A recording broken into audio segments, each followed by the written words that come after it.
Hello दोस्तों, स्वागत है आपका आपके अपने YouTube चैनल पर। आज हम आप सभी लोग के लिए एक देवी कजरी गीत लाए हैं। अगर आप हमारे चैनल पर नए हैं तो प्लीज़ हमारे चैनल को सब्सक्राइब करिएगा, गाने को लाइक और शेयर करिएगा। ये गीत आपको कैसा लगा कमेंट में ज़रूर बताइएगा। मैया तोरी सामरी रे सूरतिया बसी गयो विंध्या चल पहाड़। मैया तोरी सामरी रे सूरतिया बसी गयो विंध्या चल पहाड़।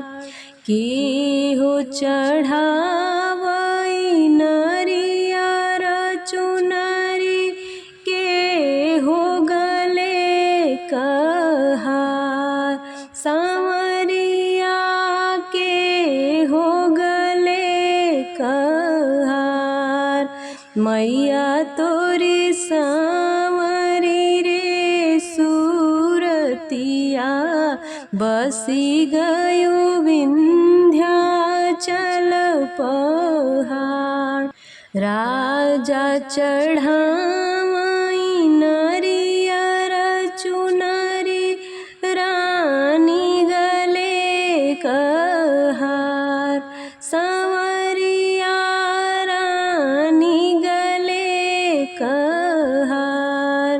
मैया तोरी सांवरी रे सूरतिया बसी गयो विंध्याचल पहाड़। के हो मांगई अन धन सोनावा के हो गोदी कलाल। सांवरिया के हो गोदी कलाल। मैया तोरी सांवरी रे सूरतिया बसी गयो विंध्याचल पहाड़।